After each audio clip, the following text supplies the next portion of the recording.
hypnotized. What's up is down. All right, welcome back to another episode of UpintheAir.stream.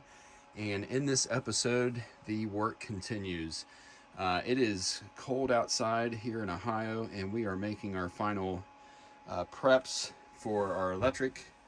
And I know it's we're a ways off still, but I like taking my time with this stuff, and I'll try not to ramble on, but I always like to give you guys some information along the way. So I do apologize. The last video, we lost a lot of the audio in one of the videos, and it was because of the Bluetooth connecting with our entertainment system, our Pioneer entertainment system, and so it was using the mic over there, and of course you couldn't hear me very well with that. So moving on, we have the inverter. This is a recap here in case this is the first that you've tuned in to our channel. We have a long series of videos that show different aspects that we've done in this installation in stages. And now we have our Multiplus 2 inverter, and we're a 30 amp trailer, and then we have our EPOCH batteries here installed, 2 of them, each of them 300 amp hours. And I am having to do this by the flashlights here, the Makita flashlights, because I've taken more safer stance in unplugging from shore power. And then also we have removed our house batteries, and so maybe I'll go out there and show you the vacancy of space as well here in a second. And what we're doing today is, since we have vacated our house batteries, our AGM Odysseys that we'd installed in the past, we are now in the process of moving our BMV here. This is the Victron Energy Smart Shunt 500, and we are going to be moving our Smart Shunt to our Lynx distributor. And we have taken the cover off, and we are going to be putting it right there where that negative lead is. That used to go to the battery box, and we won't be needing that at all, so we'll remove that, and we will put some necessary extra spacers that you can get from Explorer's Life for the BMV 712 shunt mounting hardware, and that just basically allows you to mount it to a flat surface. So they have this nice like washer that they made out of some material, I forget what that's called, but just basically an HPE material they've cut them out of. And so that's going to come in handy, and it's not expensive, and it makes for a better installation. You can obviously make them yourselves. We also will be using this longer Victron Connect cable to connect the Smart Shunt back to our Servo GX, which is in that compartment there. And there was a cable that was going out to our battery box, and so we'll need to trace down which one of those cables it is that's actually going out there, so we can also unplug that from the Servo GX as well. So a couple different things that we need to do here, and we'll get that all taken care of, and I'll show you the progress, and I'll show you the battery box as well. All right, so we are making some progress here, and I wanted to share something with you here that is kind of unusual, and it may not ever be the case for you. So we had moved this this Smart Shunt here from the battery box, and yet I have yet to show you the battery box and just what it looks like now that the batteries have vacated, but I'm going to show you that to you next. So what I've discovered is, my little platform here, I cut it as short as possible to still be able to get my cutoff switch over here, and from the previous configuration, so that I would still have access to those bus bars and everything else underneath without this overhanging too much, especially from my 12 volt distribution box that's underneath this Lynx distributor. And but what I've found is that the Smart Shunt, the plastic that they make the Smart Shunt out of, is really of poor quality. And I don't know if something chemically has attacked this Smart Shunt, or if it was a matter of heat or what it is, but it's a really poor design. It's not glass reinforced plastic of any sorts. It's very brittle. And I've worked with a lot of plastics, you know, over the years, and, you know, it's just kind of unbelievable how cheap it is. So getting to the point is just be very careful when you are mounting this, especially if you're reusing it. Expect it to crack. And I had to get creative here and like use a T-slot to basically create like a kind of a big washer effect, and then put some one of these plates underneath here that I bolted down to the nylon that's really solid. Now it's not going anywhere now, and I've seen people just even hang these off, you know, just these screws, just hang them off these distributors without even mounting them. But the thing that you need to keep in mind is that you are going to have a lot of weight, and I do plan on, I'll anchor my 4/0 cable very good. I'll find somewhere that, you know, I want to anchor it so that it's not going to be moving around, because that's a lot of weight. When you have these 4/0 cables running around, that's a lot of copper that is going to be just hanging off of this terminal. So we definitely don't want it to work its way loose at some point in time. So I may even like go like underneath here and then come around and connect it over here. My positive will be coming out that way, so, you know, it'd be better if I didn't go anywhere near my positive. So we'll see how it works out. But yeah, the positive will probably run around that way. So yeah, no, I'll probably stick to this side of it, but I'll find a good way to anchor it so that it doesn't move this around. All right, so this is what the battery box looks like now. And keep in mind that these battery boxes will have holes in the bottom of them. And you could attempt to make this watertight, maybe some gasket material, but water is definitely going to get into it. So I don't really recommend that. I recommend just maintaining those.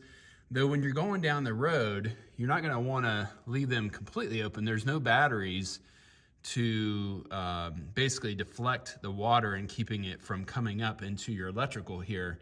So what I am doing is, I don't know if I'm going to use this for sure in this way, but my initial thoughts is that these bags that I've always maintained to put my wheel chocks in and my ground pads, I'm gonna put those in this tongue box. You know, they're fairly heavy and they're cumbersome, and this is a good place for things that are wet or dirty in the drain holes. And then these bags will just stay in here, and this will keep the water from splashing up onto the studs. I did put a SB50 Anderson plug in that corner, and that is where I plan on tapping to run my macerator when I have the macerator going, and you can check that out on a previous video when we did our macerator configuration. But also it is going to power the Starlink, and we are going to put a Starlink pole, and I'll show you that in a future video. We're going to put a Starlink pole right here on our tongue jack, and it will extend, you know, up here just above the roof line. I'm not going to go crazy. It's a 20-foot flagpole, but I'm only going to go about like 10 feet up. And so I'll show you that in the future. So definitely subscribe if you want to see the Starlink Mini, to be more specific, and how I made a, didn't make it, but I just basically wired it up so it has a SB50 plug so that it will run off the house batteries pretty much forever.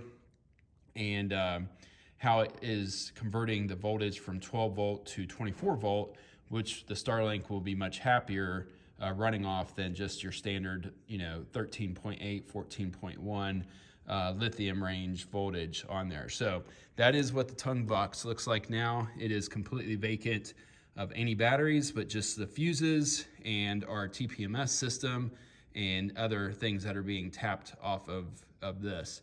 Now this does maintain the same connection for your house DC, as far as all the DC loads that run to your WFCO power distribution box. So there's no converter in the power distribution box anymore, and I'll talk probably about that a little bit more as we go to turn this all on and kind of double check everything and make sense of all of it. So definitely, if nothing's making sense of it, you're going to want to check out the future videos or later in this video when I actually kind of explain how everything is running. But this does still maintain the original house connections off of these terminals, and that I showed you in a previous video of how I simplified everything. This is still feeding, if that makes any sense, that does still feed that WFCO.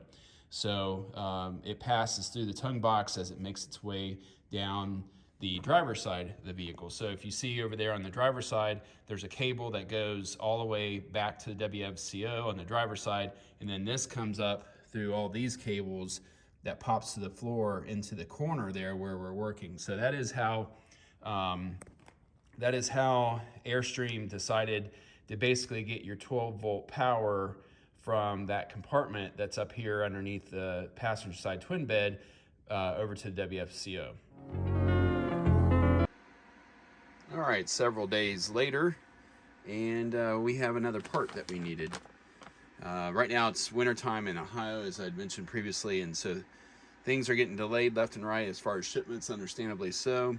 I do have a better heater in here as well, so I can still see my breath out here, but project needs to move on. So I wanted to let you know that these cables, these VE direct cables, do come in a right hand angle or angle right hand mount, and that's what we're going to need in this clearance that we have down here. So our other one went straight out, and that wasn't going to work because it was going to come out that hole right there and then run straight into our cutoff switch. So this is what we needed to basically be able to move on. So yep, next thing I'm going to do after I get this routed to the Servo GX is we're going to start making some battery connections. So the next thing that we're doing here is we are running a ground from our Lynx distributor, and we're doing this a little different. I wanted to kind of point this out on how important it is to keep looking at your schematic. So this ground that I put in from the inverter here on the center lug that goes underneath there, that actually goes down through the floor here, which you can enter at any place, and what that does is it literally goes to the floor and then goes right to the A-frame. It's in, you know, I cleaned it off, I ground it clean, took all the paint off, and then grounded it directly to it. And this is 4-aught cable as well, and that's very important that you do maintain the 4-aught cable, so 4/0. And but I did make a mistake. So this was actually supposed to have the ground go directly from the Lynx distributor to the center lug, which is what I'm going to do. But then this ground was actually supposed to go, instead of going from the center lug, it was supposed to go from the center lug to the negative side bus bar right there at the shunt. So I'm hoping that doesn't cause any problems. But I'm just kind of making a point here. As thorough as I thought I was being, I've made a mistake. You know, so this was the Lynx distributor, and so this, just to kind of say it again, this negative was supposed to go from here to the A frame of the trailer to wherever your travel, you know, where the best place you can access the frame of the trailer, which is a common place where everything gets grounded. It's a really good place, you know, that everything commonly gets grounded throughout the whole trailer, as you know, the fridge or any other 12-volt accessory, the running lights, etc. So if you don't have a comprehension of that, kind of, you know, look that up as far as what, you know, chassis ground is. You don't have a earth ground like you would in a house that you establish, and you know, those grounds all come to a common ground, so it's a completely different thing as a chassis ground. So if you're not aware of that, you know, definitely check that out. But so we're going to run from the center lug here to the center lug of the Victron inverter, which you can kind of see sort of down in there. Let's see here. Oh, yep, right there. Okay, so that is actually what's going to the chassis instead of the negative side of the bus bar right there at the shunt. So yeah, I know it's confusing, and I just wanted to make a point of that. It's not going to make a difference, in my opinion. You know, they're all going to ground. They're all very large cables. They're not going to have like some, you know, basically rotating or circular ground or potential ground issues is what they call it. So that, you know, but don't take, you know, do it the right way. You know, don't necessarily, you know, do what I'm saying to do. Just, you know, I'm wanting to make a point of that for you. So this little rant or segment may not be any use to you, but then again, just kind of a lesson learned. You know, double check your schematic as you go, and that would have been an easy fix for me to just look at the schematic one more time before I did that. And maybe the confusion is maybe I was using two different schematics. Maybe in my head, that is actually what was supposed to happen, and maybe there's no wrong way to do it in that regard too. So you might end up finding a schematic or having a system designed for you where it's exactly the way I'm doing it. So you know, just, yeah, lesson there. So if you are intending on duplicating this setup, and I would recommend that you watch all the videos, or even make sure that you are watching videos of this system in its completion, with everything done and everything working good. I would definitely do that and take notes along the way. So here is a note for you. I would highly recommend in this area right here to put a square hatch, the kind that the lid comes up. I actually have one around here that I'm intending on installing for a bench seat, so I have more access to the bench seat. But being able to get to your connections, now obviously you're going to want to stay this way of the support and make sure you don't get too close to the edge, but you could definitely start by putting it actually like rectangular this way, and then if you really wanted to get fancy, you know, you could brace these with like some plating, or, you know, reinforce this perimeter, the border right there. So yeah, definitely recommend that. I am fighting getting these connections in here and wrenches and stuff, and that's why I wanted to make sure to give you that hint that would be definitely a good way to another feature of this. It is going to be one of those things where, you know, hopefully it's 10 years that I replace the 10 or 11 years of warranty that's on these EPOCH batteries. Hopefully they act like maybe like an EV battery, you know, a lithium battery, and I don't have to replace them anytime soon.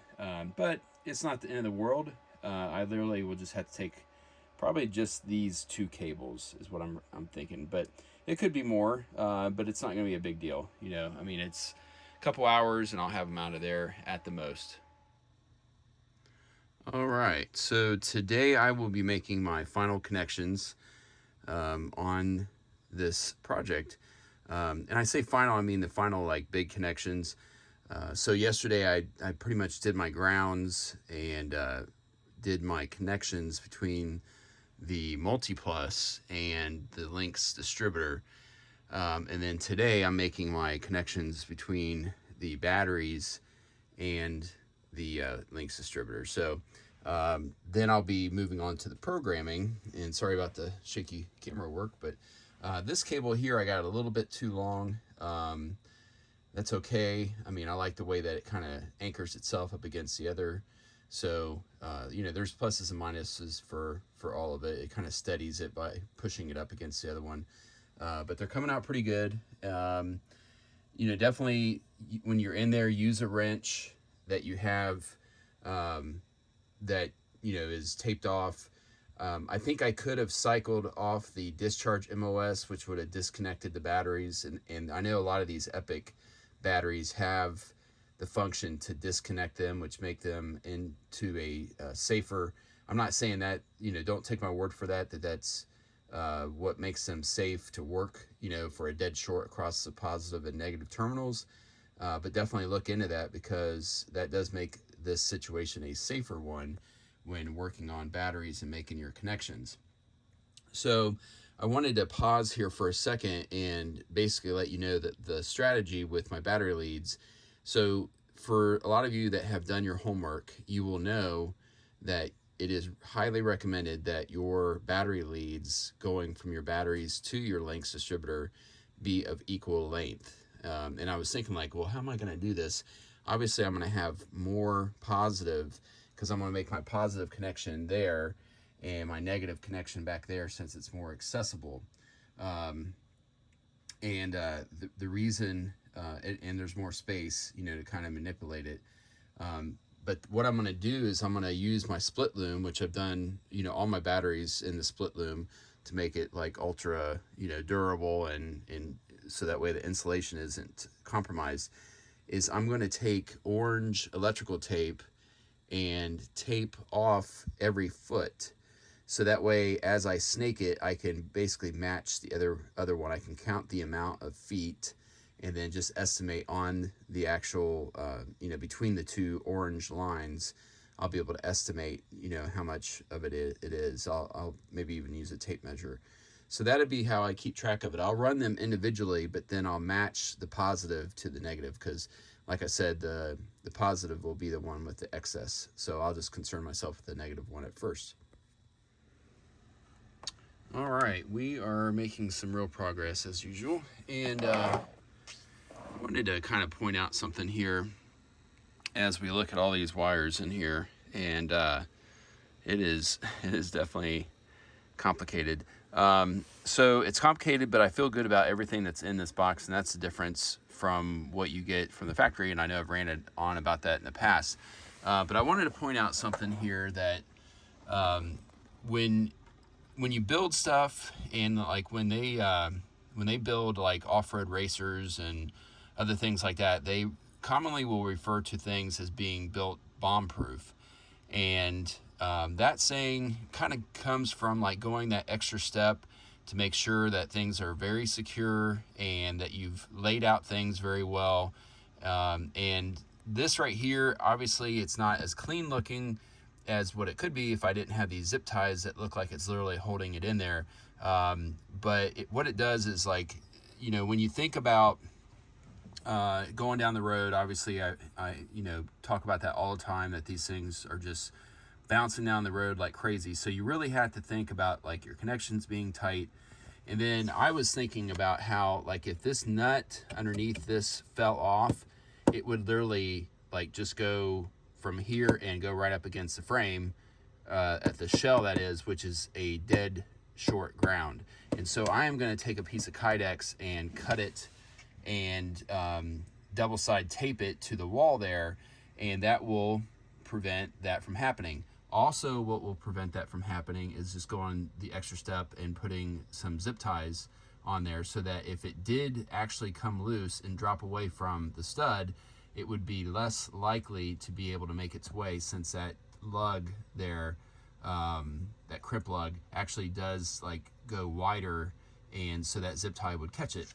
And then when you make this connection or that zip tie around there, then you go ahead and put you a little mini zip tie, because this is where our shunt cable goes. And I don't know if you guys have worked with these little VE Connect or VE Direct cables, you'll know that they're just a little communication cable, and there's really nothing that holds them in very good. So it is a criticism that I have about the VE products in general, is that the little communication cables, it would have been nice if they would have had like a squeeze tab or some other type, because these things fall out very easily. And I've even seen people, like, you know, complain because like they lost communications with their solar panel, and here it's just a little white connector. They, from the factory, they do a terrible job of keeping them in, and they're just barely in there. In fact, when this was mounted flat, when the solar controller was mounted flat, it was just sticking up in the air, and it was, I don't even know how it was making communication, because it was half in, half out. So make sure to secure all your connections. I'm going to put some more zip ties on this, a lot of cables, but this is what we're looking at right here, in case you don't tune in to a later video, or maybe I don't explain it, or maybe I put the cover on. This is what we're looking at, a very deep depth of cables running everywhere, and I didn't label everything as good as I probably should have, but you know, if you're somebody else with my trailer and you're in here troubleshooting, you're gonna have to figure some things out anyway. So you got some work ahead of you kind of familiarize yourself with things. So and really it's most likely whoever has it is not going to be able to figure it out themselves, so it's going to be a trained technician most likely. So yeah, the labels do get kind of cumbersome, and they can kind of start making things a little bit messy and get in the way. So that's kind of why I resisted a lot of the cables, and a lot of it really makes sense in a way. So yeah, that is the beauty of building stuff yourself, is if something goes wrong, you know how to work on it. And I've always that whole saying, built not bought, that is very true. With like off-road vehicles that I've built in the past, we would be out in the middle of nowhere and I knew exactly how to fix something if I was able to, and there's a huge benefit to that. So all right, moving on, we're getting pretty close to turning this dude on. We got to make the positive connection to the battery now. So we are still under flashlight here, but not for much longer. I have completed all of the connections. The only thing is left to do is to program the Multiplus. But I'm going to go ahead and energize it and then go get my laptop and plug in the network cable and start using the black laptop, that is, with the Mark III, the programmer, and also I have to establish some internet in case there is like an update or something that needs to be done. So I figured it was fitting to go ahead and film this, as when I flip this switch here, the cutoff switch, the system will be energized from the batteries. And one thing I wanted to mention too is I don't have a way to isolate the WFCO down there and its circuit board, but I do have the ability to turn off all the lights. So what I would recommend is, like, anytime you're energizing stuff like this, you want to make sure that you have basically everything off that you can. You don't want to have all the lights on. Anything that you can isolate, just in case. Obviously I should be more confident than this at this point in time that everything is right before I'm flipping the switch. But you know what? Just be cautious and do everything you can. So there's the back compartment, and as you can see, the wires are a little bit of a spaghetti mess as they wrap around, and there is some extra length there on the red side, but it doesn't extend beyond. And the reason why the extra length is in there, and it is zip tied so it's not going anywhere, is because we did need to match up the length of our cables, and so that's where I decided to put it. Also over here, I put a piece of Kydex underneath these cables to prevent them from getting cut on that sharp edge that we had made earlier. Even though I had filed it down, it is a sharp edge, and that would be a bad day if the ground and the positive was cut through the insulation, because that case would end up being a dead short for both of them. So yeah, I just wanted to show you again before I energize it and kind of look at everything again. That is where our parallel negative comes from, and that is where our positive comes from, and everything is tightened down and we should be good to go. So here we go. Moment of truth. It's been a little bit of a work in progress. So we'll flip the switch here and we should have power. I hear the overhead bin come on, and I see that we do have good power to the Pioneer. So let's go ahead. And also I went to the EPOCH app, and I went ahead and checked the cells as well. And now we got power throughout. So we can turn these flashlights off. And now to finish that thought on the, because I was just kind of getting lights going here. To finish that thought on the EPOCH, I did check the cells just to make sure that the status, I'll put those screenshots up on the screen here on what you can check. It didn't say anything like it had turned off the discharge MOS or the charge MOS. Nothing like that had occurred. I do want to look at the Multiplus here real quick and see if we're getting any indication lights, and it doesn't look like it. and I just wonder if maybe it's turned off. I think I did purposely turn it off. And the power obviously is going directly to our grid. It doesn't go through the inverter. The switch is here in the back. So let me get that turned on and then I'll film some more. All right, so we are putting the system through the paces right now. And I have all the cabinets open, and just, you know, I know it sounds bad, but just in the event something is getting warm or not acting as it should. I mean, we are talking about electronics and electrical components here. So I recommend that as well. I'm gonna leave everything open and then check on it periodically. If I smell like an acrid odor, you know, obviously that's gonna be a big heads up for something. So here on the MacBook, I'm looking at our Air.stream, and I'm looking at the different components, and as it's working, it's really slick. And I know that you can see all this stuff, you know, on videos that you watch, but you know, when you actually own it and you've actually put in all the time to do it yourself, it's very rewarding, and I highly recommend it. You know, it takes a lot of research to do this stuff, to do it right. You see a lot of installations where even professionals that attempt to do these don't do them right, and then people pay for something that's just not correct, and it's unfortunate. And so what we're looking at here is we do have our RUV sensors. We talked about those before in our Servo GX installation video. So if you haven't checked that out, make sure to do that. But we're looking at the grid. We've set via the multi-control, digital multi-control over there. We've set the input using that dial there to only be 14, since we're just using a 15 amp circuit out there in the garage with a smart plug, and it's showing the indication that it's a bulk charge going on right now. And I was a little confused. I guess maybe just a lack of like awareness or research or whatever about where to plug in that multi-control digital.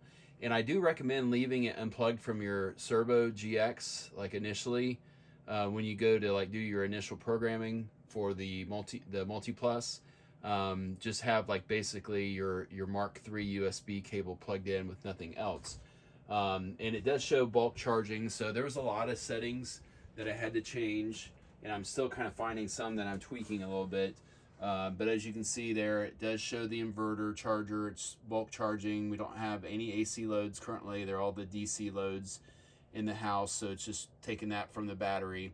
If I was to plug in the little space heater that I've been using, it would show how much you know that it was using. Obviously, that's not a big mystery there. And then I plugged in 2 of the heaters, and it did show the words assisting, which means that the inverter is actually helping the garage wall socket. So that's a really neat feature as well, that, you know, you can run loads from circuits, you know, just for short periods of time, you know, that your shore power doesn't actually provide for you. And that, you know, if you want to run, let's say you want to run on different circuits, obviously if it's on the same circuit, it's still going to pop your breakers within the interior, the WFCO. It's going to pop a breaker there. But if you have them on different circuits, you can run multiple things. Like, you know, you can run your AC and run your air fryer, you know, at the same time, and maybe something else that's taking some juice, as long as they're, you know, you're not exceeding the circuit amount. So I'm going to show you real briefly, you know, basically the finished product here. And let me zoom back out so that way we're in normal view of everything. I do have my internet out here as well, so that way I can go in the house here in a little bit and just basically monitor the state of charge. So I'm not going to stay out here the whole time and babysit this. I can just basically go inside and do that. So I went ahead and put the wood back there in the hatch because I can reach in there and disconnect the battery quickly if I needed to. And then I'm just going to kind of talk about the finished product here and how I wrapped it up. So you can still see your indication lights, and then when I get the doors on here, you know, you're not even going to know this thing is in here. When it was running, the heater and the inverter must must have got up to temperature a little bit to where it needed to kick on the fan, the internal fan of the inverter, and it did, and I heard it kick on, so that's good that it did that. This was all prior to me having the fans, which I'm not going to be able to show you now because they're buttoned up, but I'd showed you before the fans that are located in that compartment that actually draws air across. And I am going to leave it open like this, so that way it gets maximum airflow, because the vent holes are in the bottom there, and you know, we got cables running down here. These are mostly, they're all of our ground cables is what they are. So there's nothing else other than grounds here in the bottom, which is kind of nice. Actually, let me back that up. Grounds, and also our negative and positive from our Multiplus run to the Lynx distributor. So that's what all these cables are. And then on top, like I'd showed you when I was running them, those are the cables that go from our batteries. And initially, actually, I did forget to put my MRBF marine rated battery fuse up on my positive terminal. So I made sure to do that. I went back and disconnected it. You're gonna forget stuff. The biggest thing is just, you know, keeping an open mind that you're not complete, that maybe there is something that you're overlooking, and kind of scrutinize everything.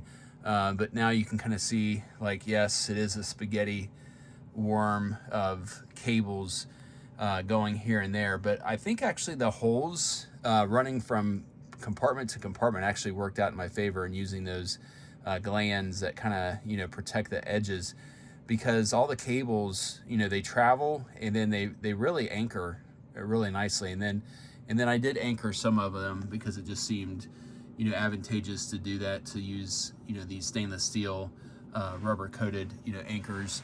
Then I zip tied some stuff, and then also used the bungee balls too as well, where it seemed more appropriate. Color coded both of the wires up there for the positive and negative. Looks like I got a little skimpy here on my electrical for the split loom, but that's okay, because it's not going to be subjected to weather. It's just kind of, you know, making it armored as much as possible.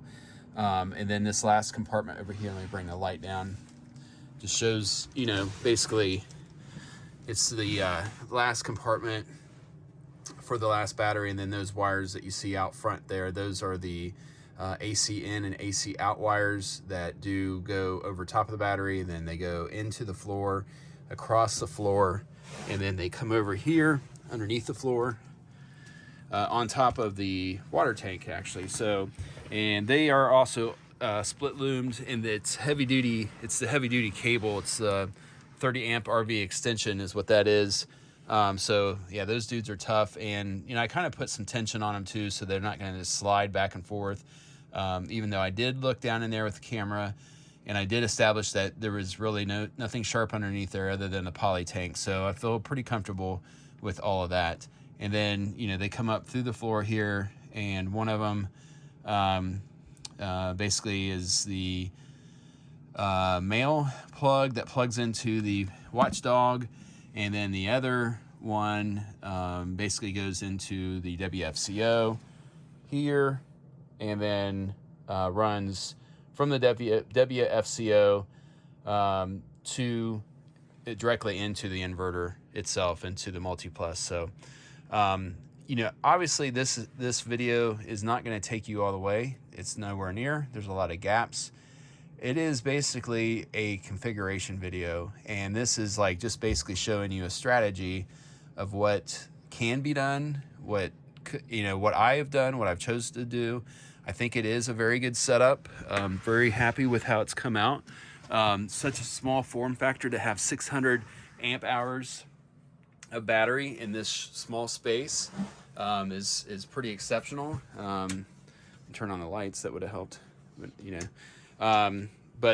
Yeah, I mean, it's all went in there very clean. You know, I mean, it's definitely complicated, but you know, 600 amp hours. And Explorers Life made a video, and you might want to watch it.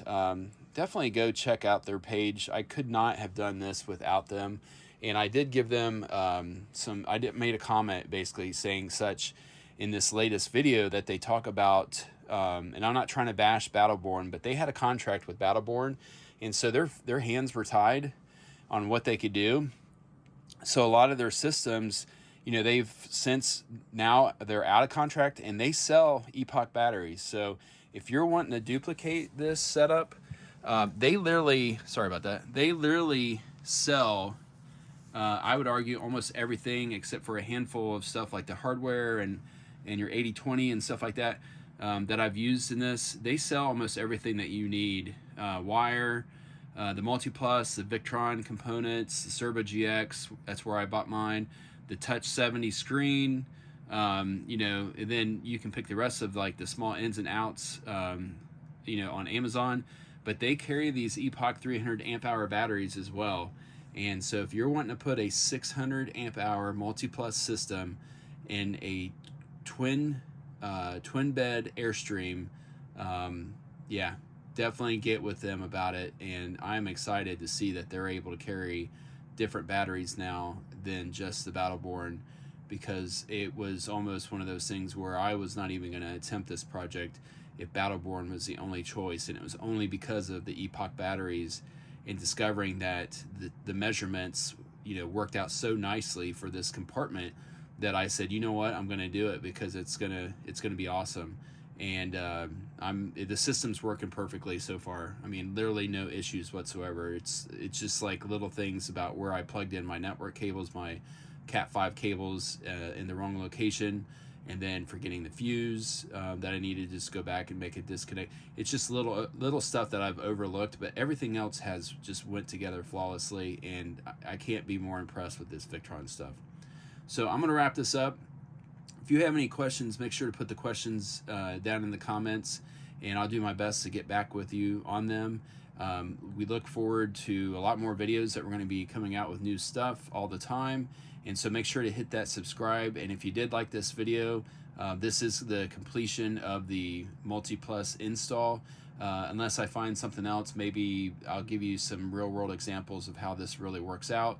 And I'll just do that as a small video to kind of show you and justify how this works. So I appreciate everybody watching. Make sure to get that out there and have some fun, and make sure to get some reservations in. I can't talk because it's cold. So cold. It's still cold. Get some reservations for those campgrounds, because it is going to be a busy year and it's going to fill up quick. So everybody be safe. Take care.